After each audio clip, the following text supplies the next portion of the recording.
In the heart of a military base where discipline ruled every breath and secrets were buried deeper than trenches, one woman's presence sparked whispers that echoed through barracks long after lights out. She moved like a shadow among her teammates, always 3 steps behind when they advanced, always the last to speak when strategies were discussed, always isolated when others gathered for meals. The commander's restrictions on her seemed cruel, almost personal. Her fellow soldiers watched with growing resentment as she was denied the same privileges they took for granted, wondering what terrible mistake she had made to deserve such treatment. But in the pages of her worn leather journal, hidden beneath her bunk for months, lay a truth so profound it would shatter everything they thought they knew about strength, sacrifice, and the real meaning of heroism. Sometimes the greatest battles are fought not on foreign soil, but within the depths of one's own soul, and sometimes the most restricted person in the room is actually the one protecting everyone else from an enemy they never saw coming. Sarah Martinez had always been different from the other soldiers at Camp Pendleton, but nobody could quite put their finger on why. She arrived at the base on a Tuesday morning in March, carrying nothing more than a standard-issue duffel bag and a worn leather journal that never left her side. Her file was thicker than most, sealed with classifications that made even seasoned sergeants raise their eyebrows, but Commander Harrison kept those details locked away, tighter than the base's ammunition storage. From her first day, the restrictions were obvious and seemingly arbitrary. While other soldiers enjoyed weekend passes to visit nearby towns, Sarah remained confined to the base. When training exercises called for overnight missions in the surrounding wilderness, she was assigned to desk duty. During combat drills that required close-quarter teamwork, she was positioned at a distance, always observing, never fully participating. Her bunkmates noticed how she would wake up several times each night, quietly writing in her journal by the dim light of a small flashlight, her hand moving rapidly across the pages as if racing against time itself. The other soldiers began to whisper among themselves during mess hall conversations and late-night discussions in the barracks. What did she do wrong? Became the question that followed Sarah like a persistent shadow. Some speculated she had failed a critical mission in her previous assignment. Others wondered if she had disciplinary issues that weren't immediately apparent. The more creative minds among them imagined scandals involving superior officers or security breaches that had landed her in this restrictive situation. Private Johnson, a young recruit from Ohio who had joined the military straight out of high school, was particularly vocal about what he perceived as unfair treatment. "It doesn't make sense," he would tell anyone who would listen. "She's clearly capable. Have you seen her during physical training? She outperforms half our squad without breaking a sweat. Her marksmanship scores are consistently in the top 5%. Yet she's treated like she's radioactive or something." Sergeant Williams, a veteran with 15 years of military experience, tried to maintain order among the increasingly curious and frustrated soldiers. "Commander Harrison has his reasons," He would remind them during their complaints. "Military decisions aren't made lightly, and they're certainly not made for our entertainment or understanding. Sarah Martinez is here for a purpose, and that purpose is above our pay grade." But even Sergeant Williams found himself questioning the situation during quiet moments when he thought nobody was watching. The restrictions extended beyond just missions and leave privileges. Sarah was required to report to the medical bay every morning at precisely 6 o'clock, 30 minutes before the standard wake-up call for the rest of the base. Her visits weren't brief consultations either. Sometimes she would emerge after 15 minutes, other times she wouldn't return to the barracks until after the breakfast formation had already begun. The medical staff, bound by confidentiality protocols, offered no explanations to curious onlookers, maintaining professional silence that only fueled more speculation. During weapons maintenance sessions, Sarah was assigned older equipment that required more frequent attention and care. While other soldiers received updated rifles and gear, she worked with reliable but outdated tools that demanded constant vigilance and expertise to maintain peak performance. Initially, some soldiers viewed this as another punishment, another way the command structure was making her military life more difficult than necessary. However, as weeks passed, they began to notice something remarkable. Sarah's proficiency with the older equipment was extraordinary. She could field strip and reassemble her assigned weapon faster than most soldiers could handle their newer models. Her accuracy during shooting drills with the vintage rifle exceeded what others achieved with modern scopes and advanced targeting systems. The physical training regimen designed specifically for Sarah also differed significantly from standard protocols. While other soldiers followed established routines focusing on general fitness and combat readiness, Sarah's workout schedule was intensely personalized. She spent extra hours in the gym, working with resistance training that seemed designed for someone recovering from serious injury or dealing with specific physical limitations. Yet observers noted that she never appeared injured or compromised in any way. Her strength and endurance were remarkable, leading to even more confusion about the reasons behind her specialized treatment. Commander Harrison watched these developments with careful attention, noting how Sarah's teammates responded to her presence and restrictions. He had faced similar situations before in his 23-year military career, but never quite like this one. The balance between maintaining operational security and preserving team morale required constant adjustment. He could see the frustration building among the soldiers, their sense of fairness being challenged by what appeared to be arbitrary punishment of a capable team member. During a particularly challenging week when tension in the barracks reached a boiling point, Private Rodriguez approached Sergeant Williams with a formal complaint. "This isn't right," she stated firmly during their private conversation in the sergeant's office. "Whatever Sarah did in her past assignment, she's clearly paying for it now. But it's affecting all of us. The team dynamics are suffering because we don't understand why one of our own is being treated like an outsider. We're supposed to trust each other with our lives out there, but how can we do that when command doesn't trust us enough to explain what's happening with our own squad member?" Sergeant Williams found himself in an impossible position, caught between the legitimate concerns of his soldiers and the classified nature of Sarah's situation. "I understand your frustration," he replied carefully. "But military operations often require us to accept situations we don't fully understand. The chain of command exists for reasons that go beyond individual comfort or curiosity. What I can tell you is that Commander Harrison is one of the most honorable officers I've served under. If he's making these decisions, there are good reasons behind them." The situation became more complicated when Sarah began experiencing what appeared to be medical episodes during routine activities. During morning calisthenics, she would sometimes pause unexpectedly, her hand moving instinctively to her journal pocket as if seeking comfort from its presence. These moments lasted only seconds, but they were noticeable enough to cause concern among her fellow soldiers. The medical bay visits increased in frequency, sometimes occurring twice in a single day, always with the same secretive efficiency that revealed nothing to curious observers. Tricia Chen, the base's chief medical officer, became Sarah's primary point of contact for these regular appointments. Their conversations were always conducted behind closed doors, with medical privacy protocols preventing any information from reaching other personnel. However, Dr. Chen's professional demeanor never suggested emergency treatment or crisis intervention. Instead, these sessions appeared to be ongoing maintenance of some condition that required regular monitoring and adjustment. The mystery deepened when Sarah began receiving packages through military mail channels that were clearly not standard supply requisitions. The packages arrived weekly, always addressed specifically to her, always requiring her personal signature for receipt. Unlike typical military deliveries that were processed through standard supply chains, these packages came directly to Sarah, without passing through normal inventory or distribution systems. The contents remained unknown, as Sarah would immediately take them to her bunk area, where privacy protocols prevented casual observation. Fellow soldiers noticed that Sarah's writing habits intensified during periods when these mysterious packages arrived. Her nighttime journal sessions became longer and more frequent, sometimes extending well past midnight despite early morning commitments. The small flashlight she used became a familiar sight to her bunkmates, who grew accustomed to the soft scratching sounds of pen moving across paper in the darkness. Some nights, they could hear her quietly crying as she wrote, though she never acknowledged these emotional moments during daylight hours. Training exercises revealed another layer of complexity to Sarah's situation. During simulated combat scenarios, her performance was exceptional, but her role assignments were always support-based rather than frontline engagement. She demonstrated remarkable situational awareness and tactical thinking, often identifying threats and opportunities that others missed entirely. However, she was never positioned to take point during missions or lead assault formations. Instead, she was consistently assigned to communication relay positions, medical support roles, or strategic observation points that kept her connected to the action while maintaining physical distance from direct combat engagement.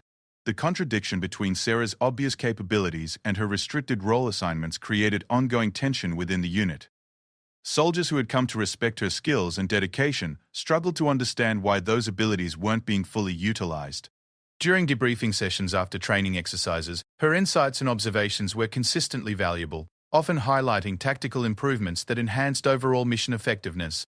Yet she remained relegated to supporting roles that seemed to waste her potential. Commander Harrison faced increasing pressure from his own superiors to address the growing morale concerns within Sarah's unit. Regular reports indicated that team cohesion was suffering due to the perceived unfair treatment of one member. However, The classified nature of Sarah's situation prevented him from providing explanations that would resolve the soldiers' concerns. He found himself walking a tightrope between maintaining security protocols and preserving the fighting effectiveness of his command. As autumn approached, bringing with it preparation for major training exercises that would determine deployment readiness, the situation reached a critical point. Sarah's restrictions became more pronounced as the complexity of training scenarios increased. While other soldiers prepared for multi-day field exercises that would test their limits and strengthen unit bonds, Sarah faced the prospect of being left behind entirely, assigned to base maintenance duties that would effectively exclude her from the shared experiences that built military brotherhood. The journal that had been Sarah's constant companion throughout these months continued to grow thicker with entries. Her writing had evolved from brief daily observations to lengthy explorations of thoughts and experiences that clearly weighed heavily on her mind. Fellow soldiers occasionally caught glimpses of the pages, noting dense text interspersed with what appeared to be medical notations, emotional reflections, and detailed accounts of daily experiences that seemed far more complex than typical military diary entries. The truth behind Sarah's restrictions, the reason for her specialized treatment, and the contents of that ever-present journal remained locked away from her curious teammates.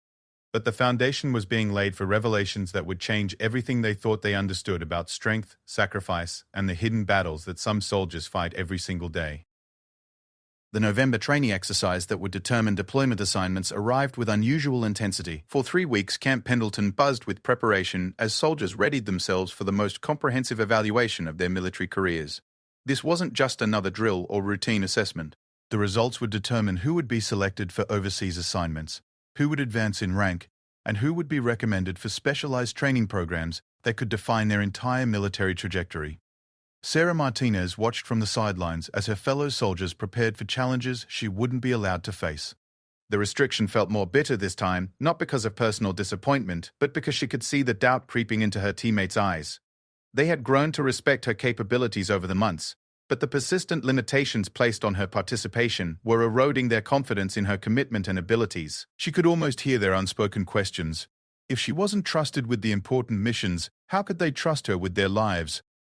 Private Johnson, who had initially been her most vocal defender, began expressing frustration that cut deeper than the earlier curiosity. During equipment preparation sessions, his comments became sharp and pointed. "I don't understand why we're supposed to consider someone part of our team when command clearly doesn't," he said while cleaning his rifle, speaking loudly enough for Sarah to hear from across the maintenance bay. How are we supposed to build unit cohesion when one person gets special treatment that keeps them separate from everything that matters? The words stung because they contained truth that Sarah couldn't dispute without revealing information she wasn't authorized to share. Her journal entries during this period reflected the growing isolation she felt, not just from official restrictions, but from the emotional distance that was developing between her and soldiers who had once shown her friendship and support. The leather cover of her journal was worn smooth from constant handling, the pages inside filled with increasingly desperate attempts to process experiences she couldn't discuss with anyone else. Sergeant Williams found himself in an increasingly difficult position as complaints about Sarah's situation became more frequent and more pointed. During a private meeting with Commander Harrison, he expressed concerns that went beyond simple morale issues. "Sir, I need to be direct with you about what's happening in the barracks," he said, standing at attention in the commander's office. The soldiers are starting to question not just Sarah's situation, but the decision-making process of leadership in general. They're wondering what other information is being kept from them, what other decisions are being made without their understanding. It's affecting their trust in the entire command structure. Commander Harrison nodded gravely, understanding the implications of what his sergeant was reporting. Military effectiveness depended on trust flowing in all directions through the chain of command. When soldiers began questioning the judgment and transparency of their leaders, it could undermine mission success in ways that extended far beyond individual situations. However, his hands were tied by protocols and classifications that served purposes his soldiers couldn't comprehend. The breaking point came during a simulated night mission designed to test small unit tactics under extreme pressure conditions. The exercise involved navigating hostile territory while maintaining communication protocols and achieving specific objectives within strict time limits. Teams were randomly assigned to ensure that soldiers couldn't rely on familiar partnerships but had to adapt quickly to new leadership and communication styles. Sarah was assigned to provide communication support from the base command center, monitoring radio traffic and providing logistical coordination for the teams in the field. It was an important role, but one that once again kept her physically separated from the direct action where bonds of trust and mutual dependence were forged. As she sat in the climate-controlled communication center, watching green dots move across digital maps, her teammates were crawling through muddy terrain, sharing the discomfort and danger that created unbreakable military brotherhood. Everything changed when Team Alpha encountered an unexpected complication during their approach to the primary objective. An equipment malfunction caused their primary communication system to fail, leaving them unable to coordinate with other teams or receive updated intelligence from command. Standard protocol called for them to abort the mission and return to base, but the exercise parameters included provisions for adaptation and creative problem-solving under adverse conditions. Private Rodriguez, serving as Team Alpha's temporary leader, made the decision to continue the mission using hand signals and predetermined rally points. However, their altered approach took them directly into the path of Team Bravo, which was approaching the same objective from a different angle. Without proper communication coordination, the two teams were heading toward an accidental engagement that would compromise both of their mission objectives and potentially result in simulated casualties that would affect their final evaluation scores. Sarah, monitoring the situation from the communication center, recognized the developing problem before anyone else. The digital tracking system showed the converging paths of the two teams, and radio intercepts indicated that neither group was aware of the other's presence. Standard protocol required her to relay this information through proper channels, which would involve notifying the exercise controllers who would then decide whether to intervene or allow the situation to develop as a learning experience. But Sarah's analysis of the tactical situation revealed something that the exercise controllers focused on broader operational oversight had missed. The timing of the potential team collision coincided with a scheduled shift change among the safety observers positioned throughout the exercise area. For approximately 10 minutes, there would be gaps in direct visual oversight of the exact area where Teams Alpha and Bravo were converging. If something went wrong during that window, if the simulated engagement escalated beyond safe parameters, response time for real intervention could be critically delayed. The decision Sarah faced in that moment epitomized the contradiction that had defined her entire experience at Camp Pendleton. Military protocol required her to follow established communication chains and trust that proper authorities would make appropriate decisions. But her tactical analysis and genuine concern for her fellow soldiers' safety demanded more direct action. The restrictions that had kept her separated from her teammates throughout their training suddenly felt not just personally limiting, but potentially dangerous to people she cared about. Without authorization and in direct violation of her assigned role parameters, Sarah left the communication center and began moving toward the exercise area. She carried a portable radio tuned to emergency frequencies, knowing that her unauthorized presence in the field would immediately alert exercise controllers to her protocol violation, but she also carried knowledge of the converging team's exact positions and timing that could prevent a potentially dangerous situation from escalating. Her movement through the darkened training area was swift and efficient, drawing on skills that her teammates had only glimpsed during limited training sessions. The restrictions placed on her participation had prevented most soldiers from witnessing her full capabilities, but now those abilities were displayed with precision and purpose. She navigated terrain in complete darkness, using techniques that suggested training far beyond standard military preparation, reaching the convergence point minutes before either team would arrive. Using the portable radio on emergency frequencies, Sarah contacted both Team Alpha and Team Bravo directly, providing precise positional information that allowed them to coordinate their approaches and avoid the potentially dangerous collision. Her intervention was technically a serious protocol violation that could result in disciplinary action, but it prevented a scenario that could have compromised both teams' mission objectives and potentially caused safety issues during the observer shift change. The aftermath of her unauthorized intervention created immediate complications. Exercise controllers, alerted by her emergency radio usage, suspended the training scenario pending investigation of protocol violations. Both teams were recalled to base for debriefing, and Sarah was immediately escorted to Commander Harrison's office for what appeared to be disciplinary action. Her teammates, confused by the sudden exercise suspension and Sarah's apparent involvement in the situation, waited in the barracks with growing concern about what had happened and what consequences she might face. Dr. Patricia Chen was called to the commander's office during the late-night debriefing session, suggesting that Sarah's protocol violation involved more than simple procedural infractions. The medical officer's presence indicated complications that extended beyond standard disciplinary measures, though the nature of those complications remained unclear to everyone except the senior leadership involved in the closed-door discussions. When Sarah finally returned to the barracks near dawn, Her appearance shocked her fellow soldiers. She looked physically and emotionally drained, carrying her journal clutched against her chest as if it were a lifeline. Her eyes were red from crying, but there was also a sense of resolution in her posture that hadn't been present before. Something fundamental had changed during those hours of private meetings with command staff. The following morning brought an announcement that caught everyone by surprise. Commander Harrison called an unusual formation that included not just Sarah's unit, but several other companies on the base. The formal setting and broad audience suggested that whatever had occurred during the previous night's exercise had implications beyond a single soldier's disciplinary action. Rumors spread quickly through the ranks as soldiers speculated about what kind of announcement required such an extensive gathering. Sarah stood in formation with her unit, but her position had been moved from the standard alphabetical arrangement to a spot directly adjacent to Sergeant Williams. The change was subtle but noticeable to soldiers who had grown accustomed to formation procedures over months of training. More significantly, she no longer carried her ever-present journal. For the first time since her arrival at Camp Pendleton, Sarah Martinez stood in formation without the worn leather notebook that had been her constant companion. Commander Harrison's announcement would reveal truths that had been carefully guarded for months. But in that moment before he spoke, the assembled soldiers could sense that their understanding of their teammate, their unit, and their own assumptions about strength and sacrifice were about to be fundamentally challenged.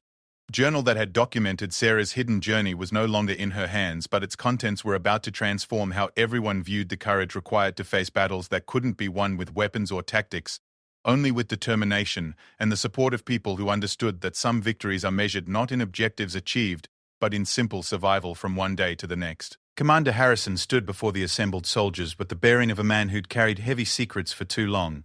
In his hands he held Sarah's worn leather journal, the same notebook that had puzzled and intrigued her fellow soldiers for months. The morning sun cast long shadows across the formation, but the silence was absolute, as hundreds of soldiers waited to understand what had brought them together for this unprecedented gathering. "Soldiers," Commander Harrison began, his voice carrying clearly across the formation area, "today I'm going to share with you a story about courage that challenges everything we traditionally understand about strength in military service.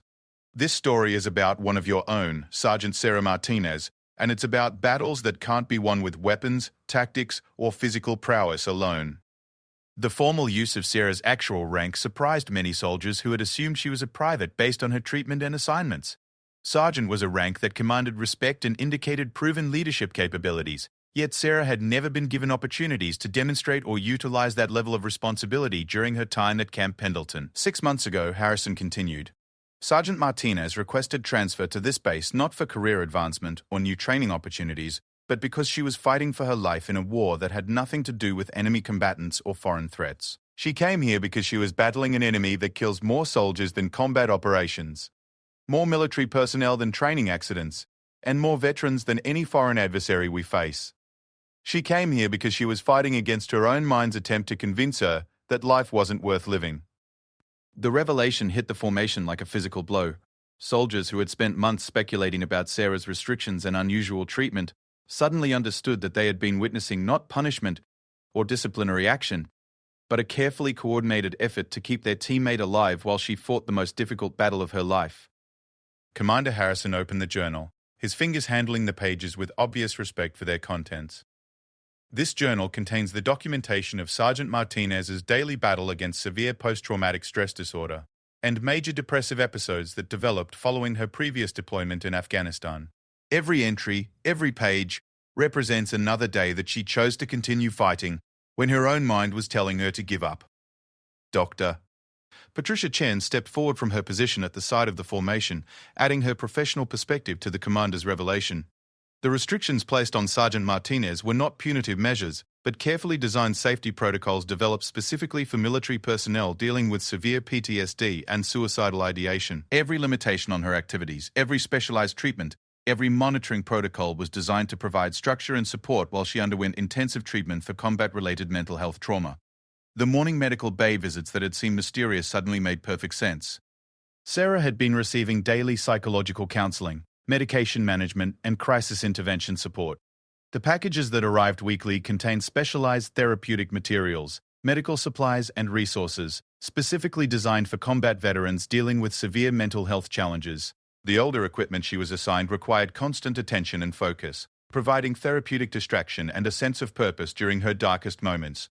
Sergeant Williams addressed the formation, his voice heavy with emotion, as he provided context that helped explain the decisions that had seemed arbitrary and unfair.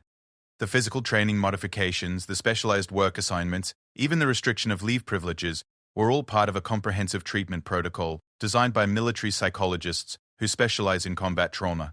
Everything we thought was punishment was actually an attempt to provide Sergeant Martinez with the structure, supervision, and support necessary to prevent her from taking her own life. Private Johnson, who had been among Sarah's most vocal critics, felt physically ill as he realized how wrong his assumptions had been. The soldier he had accused of receiving unfair treatment had actually been fighting for survival every single day, using every available resource to maintain her commitment to life while dealing with psychological wounds that were invisible but potentially fatal. Commander Harrison continued reading from specific journal entries that Sarah had given permission to share, each one providing insight into the daily reality of living with severe combat-related PTSD. March 15th. Woke up in a cold sweat again, convinced I could smell the smoke from the IED explosion that took Rodriguez and Thompson. Dr. Chen says these flashbacks will decrease with time and treatment, but right now it feels like I'm living that moment over and over again. The journal helps me remember that today is not that day, that I am not in Afghanistan, that I am safe. The entry referenced an incident that had occurred during Sarah's previous deployment, where an improvised explosive device had killed 2 members of her squad while she was serving as their medic. The survivor's guilt and trauma from being unable to save her fellow soldiers had developed into debilitating psychological symptoms that made normal military service impossible without intensive intervention and support. April 8th. Had another panic attack during weapons training today. The sound of gunfire still triggers immediate flashback responses that make me feel like I'm back in that convoy, watching my friends die while being completely helpless to stop it. Sergeant Williams noticed but didn't make a big deal about it. I'm grateful for leaders who understand that some battles can't be fought with traditional military strength. Chen provided additional medical context that helped the assembled soldiers understand the severity of Sarah's condition and the complexity of her treatment. Post-traumatic stress disorder in combat veterans often manifests as a combination of flashbacks, severe anxiety, depression, survivor's guilt, and in many cases, suicidal thoughts that can become overwhelming without proper medical intervention. The statistics for military suicide rates demonstrate that this is not a sign of weakness or failure, but a medical condition that requires the same serious treatment approach we would apply to any other life-threatening injury.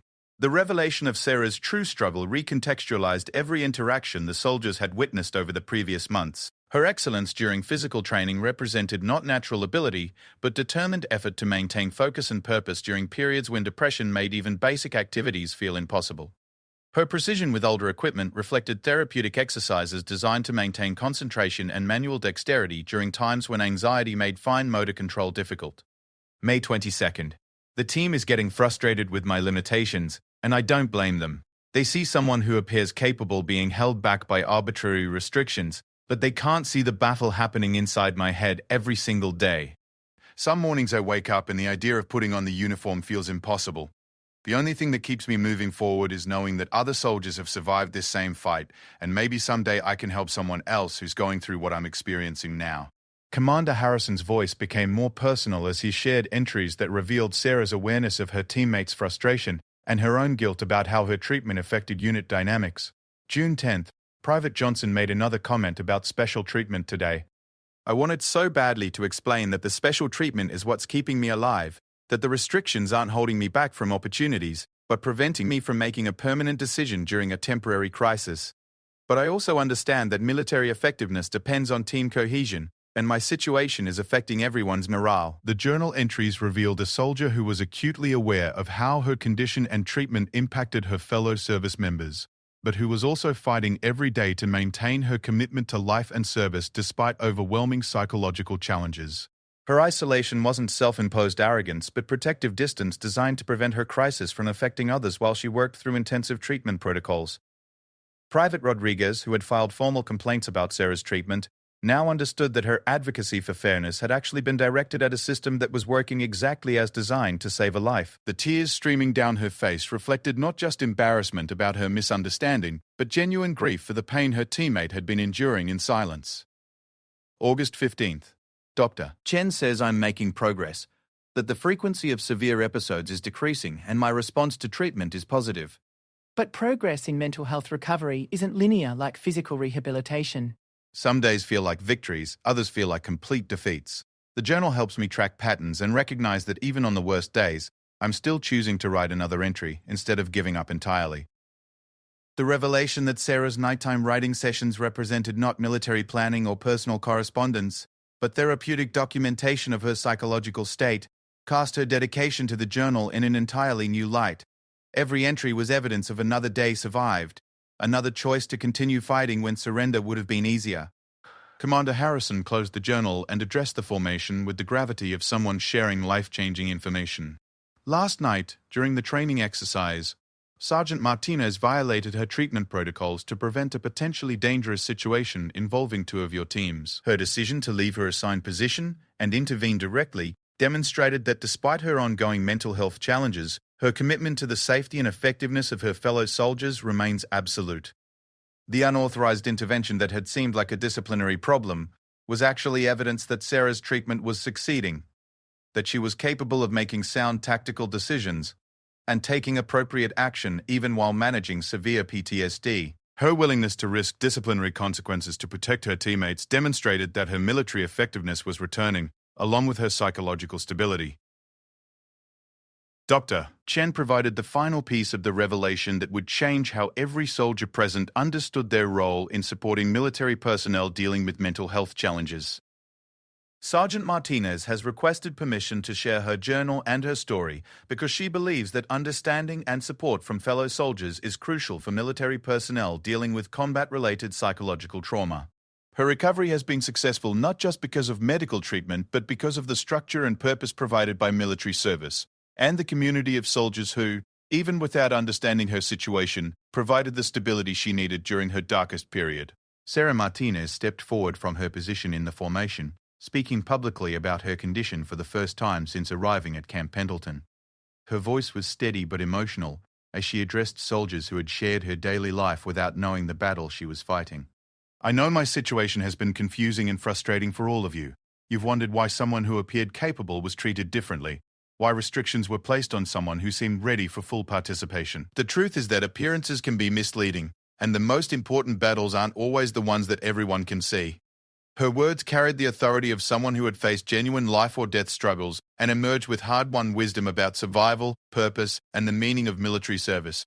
Mental health challenges don't make someone weak or unreliable. They make recovery and continued service more difficult, but not impossible. The support system that kept me alive and helped me recover included every person on this base, whether you knew it or not.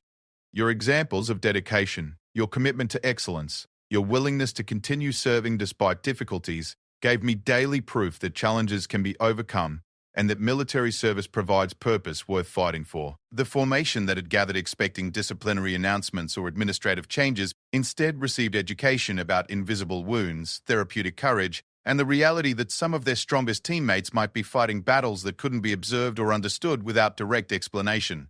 The journal that had seemed like a minor mystery was revealed as documentation of survival, evidence of daily victories achieved not through firepower or tactics, but through the simple decision to keep writing, keep breathing, keep choosing life over surrender. As the formation was dismissed and soldiers returned to their regular duties, everything about their understanding of strength, service, and sacrifice had been fundamentally changed. Sarah Martinez would continue serving, but now her teammates understood that her greatest victory hadn't been achieved on any battlefield, but in the quiet moments when she chose to write another journal entry instead of giving up, when she chose to trust in treatment and recovery instead of surrendering to wounds that no one else could see but that had nearly claimed her life nonetheless. The team didn't know why. The commander restricted her until they read her journal.